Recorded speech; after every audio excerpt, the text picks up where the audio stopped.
Hello everyone, आज है 30 जुलाई और आज इस वीडियो में हम बात करेंगे इंडियन ऑयल कॉरपोरेशन के बारे में।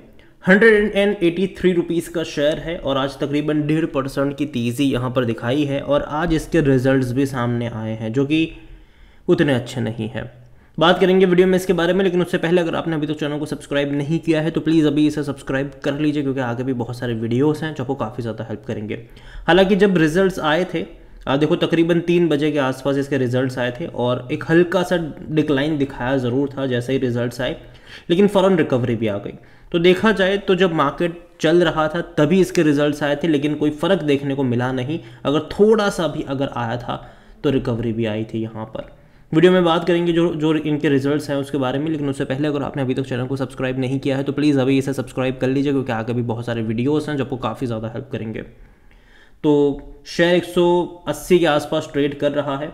डेफिनेटली बड़ी तेज़ी दिखाई ज़रूर है आज, मतलब हल्की सी तेज़ी, लेकिन एक महीने का ग्राफ देखो तो बड़ी तेज़ी है।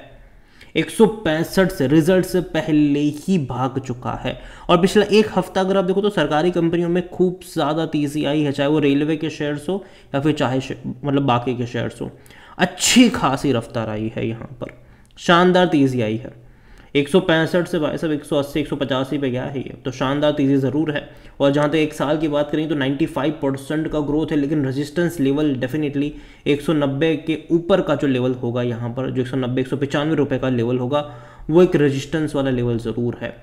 उसका सक्सेसफुल ब्रीच होना ज़रूरी है। अगर वो ब्रीच हो गया तो 200 220 तक के भी लेवल देखने को मिलेंगे, लेकिन अगर वो ब्रीच नहीं हो पाया तो वापस करेक्शन भी पॉसिबल रहेंगे यहाँ पर। और इवन अगर आप 5 साल की बात करें तो 103% का ग्रोथ है। और देखो ग्राफ पहले अब तक क्या था कि एक बड़ी तेज़ी आई ज़रूर थी यहाँ पर, उसके बाद जब ये 85 रुपये के 90 रुपये के आसपास गया, फिर लंबे समय तक कंसोलिडेट कर रहा था। उसके बाद ऐसा फटा कि पैसा डबल कर दिया।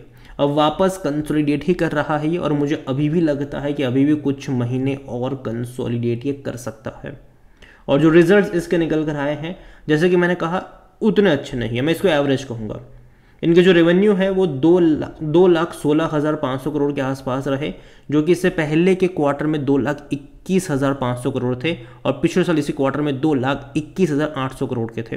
तो पिछले साल और पिछले क्वार्टर दोनों के मुकाबले इनका जो रेवेन्यू रहा है वो कम रहा है, थोड़ा सा कम रहा है। और इवन अगर आप यहाँ पर खर्चे भी देखो तो 2,13,000 करोड़ के आसपास का खर्चा रहा है, जो कि पिछले साल 2,03,000 करोड़ के आसपास का था, जब रेवेन्यू ज़्यादा थे लेकिन खर्चे कम थे। यहाँ पर रेवेन्यू घटे हैं और खर्चे यहाँ पर देखो तो पिछले साल के मुकाबले बढ़े हैं। तो एंड ऑफ द डे अगर आप यहाँ पर प्रॉफिट लॉस देखते हो, जो कि बिफोर टैक्स, तो वो कम है, काफ़ी कम है, 3,450 करोड़ का है, जो कि पिछले साल 18,000 करोड़ का था। इवन पिछले क्वार्टर में भी 6,300 करोड़ का था। तो प्रॉफिट बिफोर टैक्स पिछले साल के मुकाबले बहुत ज़्यादा कम है, पिछले क्वार्टर के मुकाबले भी बहुत ज़्यादा कम है। अब यहाँ पर टैक्स अगर आप देखो तो इस बार का टैक्स कम लगा है इनके ऊपर, सिर्फ 809 करोड़ का ही इनके ऊपर टैक्स लगा है, जबकि पिछले साल ये 4,300 करोड़ का था। हालांकि तब इनका प्रॉफिट बिफोर टैक्स भी ज़्यादा था। और जहाँ तक अगर आप देखोगे तो पिछले क्वार्टर में भी इनका 1,500 करोड़ के आसपास का टैक्स लगा था। तो उसके मुकाबले इस बार टैक्स काफ़ी कम लगा है, लेकिन फिर भी जब रेवेन्यू कम हुए हैं यहाँ पर, प्रॉफिट बिफोर टैक्स अगर आप देखते हो तो वो भी बहुत कम है। तो उसको चलते एंड ऑफ द डे अगर आप यहाँ पर टोटल प्रॉफिट देखते हो इस क्वार्टर का टैक्स के बाद का, तो वो 2,645 करोड़ के आसपास है, जो कि पिछले साल के 13,700 करोड़ के मुकाबले बहुत कम है। इवन पिछले क्वार्टर के 4,835 करोड़ के मुकाबले भी काफ़ी कम है ये। तो रिजल्ट्स मेरे हिसाब से उतने अच्छे नहीं हैं, लेकिन बाज़ार में आज गिरावट नहीं आई। सरकारी कंपनी अच्छी तेज़ी में थी, आज भी तेज़ी में ही रही।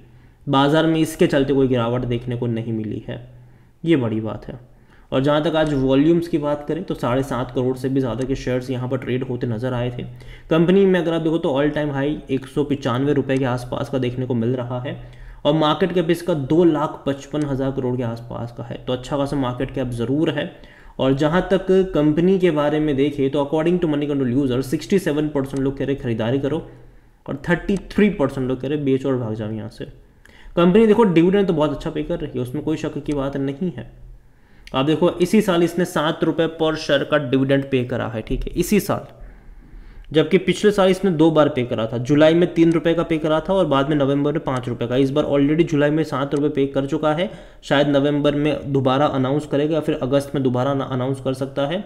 और शायद आपको डिविडेंड जो है वो और ज़्यादा देखने को मिलेगा। तो कहीं ना कहीं अच्छा डिविडेंड है। और देखो ये अच्छा क्यों है, 7 रुपये अगर आप देखते हो, अगर बाद में शायद मतलब चलो 3 रुपये 4 रुपये भी पे करते हैं साल का, अगर ये 10-12 रुपये का डिविडेंड भी आपको पे करते हैं, तो सोचिए कि अभी पिछले साल ही ये 80-85 रुपये का शेयर था, ठीक है। और 80-85 रुपये का शेयर अगर आपको 10-12 रुपये का डिविडेंड पे करता है तो भाई साहब वो बहुत ज़्यादा हो गया, ठीक है, वो बहुत ज़्यादा डिविडेंड हो गया। इतना भैया मतलब 12 से 15% का आपका सिर्फ डिविडेंड से रिटर्न बन गया। इतना तो भैया एफडी तो छोड़ो, कई बार म्यूचुअल फंड्स भी नहीं दे पाते। तो काफ़ी अच्छा मेरे हिसाब से है। और कहीं ना कहीं देखो, मैं एक चीज़ मैं पहले भी बोल चुका हूँ कि जो भी सरकारी कंपनी अच्छा डिविडेंड पे आउट करती है, अगर उनमें गिरावट आती है, अट्रैक्टिव प्राइस पे आते हैं, तो खरीदारी के मौके बनते हैं। कोविड के टाइम पे मैंने खुद कहा था खरीदारी के यहाँ पर मौके हैं, जब आपको 50, 60, 70 पे ये मिल रहा था। सेम चीज़ मैंने जीएनएफसी को लेकर भी कही थी, ठीक है, ओएनजीसी को लेकर भी कही थी। और जहाँ तक बात करें वैल्यूएशन को लेकर, तो इसका जो पी रेशियो वो 6.10 का भी सस्ता है। सेक्टर पी 14 के आसपास का है। 46% एनालिस्ट कहते हैं खरीदारी करो। देखो वैल्यूएशन के हिसाब से सस्ता ज़रूर है, लेकिन जैसे कि मैंने कहा रेजिस्टेंस लेवल मैटर करते हैं, अच्छे नंबर्स नहीं आते तो वो भी मैटर करते हैं। वो शायद थोड़ा बहुत प्रॉफिट टेकिंग का काम करेंगे, लेकिन जैसे कि मैंने कहा कि अगर यहाँ से अगर गिरावट आती है, 10-12% का डिक्लाइन आता है, तो वहाँ से बाय ऑन डिप्स की शुरुआत भी हो सकती है। फिनेंशियल जैसे कि आप देख सकते हैं कि 5,000 करोड़, 9,000 करोड़, 13,000 करोड़, 14,000 करोड़, इतने अच्छे अच्छे इनके प्रॉफिट्स थे। इस बार ये 2,600 करोड़ में सिमट रहे हैं, जो कि कमज़ोर नतीजे हैं। और उसी की वजह से मुझे लगता है कि शायद थोड़ा सा प्रॉफिट टेकिंग यहाँ पर आना चाहिए। हालांकि अब मार्केट ऑन ही था तभी रिजल्ट्स आए थे, लेकिन कोई असर पड़ा नहीं, ठीक है, कोई असर पड़ा नहीं।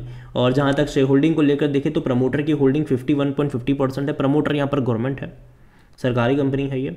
2.38% म्यूचुअल फंड के पास है, 7.77% डोमेस्टिक इंस्टीट्यूशन के पास है। और यहाँ पर अगर आप देखते हो तो 2.34% से म्यूचुअल फंड जो है वो थोड़ी सी खरीदारी करी है यहाँ पर। डोमेस्टिक वाले 7.99 से थोड़ी सी बिकवाली करके 7.77 पर आए, लेकिन एफआईएस ने जम के बिकवाली करी। 8.50% से बेच कर 7.79% पर आ गए। रिटेल की होल्डिंग अभी भी यहाँ पर 5.61% की ही है। अदर पार्टीज 24.95% है। और इस अदर पार्टीज में एक बहुत बड़ा हिस्सा कोई लेकर बैठा है, तो वो ओएनजीसी भी है। ओएनजीसी के पास भी बड़ी क्वांटिटी कह लो यहाँ पर है इसकी। तो ओवरऑल अगर मैं बात करूँ इंडियन ऑयल को लेकर, तो अगेन कंपनी खराब नहीं है, अच्छी कंपनी है ये। इंडियन ऑयल हो गया, ओएनजीसी हो गया, गेल इंडिया हो गया, ठीक है, बीपीसीएल हो गया, ये वो कंपनी है जब ये कंपनी आपको सस्ते दाम पे मिलती है तो खरीदारी के मौके आपको ढूंढने चाहिए। लेकिन जब महंगे दाम पे मिलती है तो समझ लेना कि भैया लंबे समय तक कंसोलिडेट करेगा या फिर बाद में बड़ा करेक्शन दिखाएगा। तो अभी के लिए जिस तरीके के रिजल्ट्स आए, मैं इतना कहूँगा कि उतने ज़्यादा पॉजिटिव नंबर्स नहीं हैं। हालांकि आज रिजल्ट्स के चलते कोई गिरावट तो नहीं देखी, लेकिन शायद आने वाले टाइम में थोड़ी बहुत गिरावट हमें यहाँ पर देखने को मिलनी चाहिए। और अगर जिस प्राइस पे ट्रेड कर रहे हैं वहाँ से अगर 10-12% का डिक्लाइन दिखाता है, तो उसके बाद बाय ऑन डिप्स की शुरुआत हो सकती है। अगेन मैं यहाँ पर बाय ऑन डिप्स की बात करूँ, ना कि किसी एक लेवल पर आप एक बहुत सारे शेयर्स खरीद के बैठ जाओ। अगेन ये मेरा पर्सनल ओपिनियन है, कोई भी इन्वेस्टमेंट एडवाइस नहीं है। ये वीडियो को यहीं पे एंड करता हूँ। पसंद आया हो तो लाइक करें, शेयर करें। चैनल पर अगर आप पहली बार हैं तो प्लीज़ सब्सक्राइब करें। और इंडियन ऑयल कॉर्पोरेशन के बारे में आप क्या सोचते हैं वो भी आप मुझे कमेंट में लिख के बता सकते हैं। Thank you.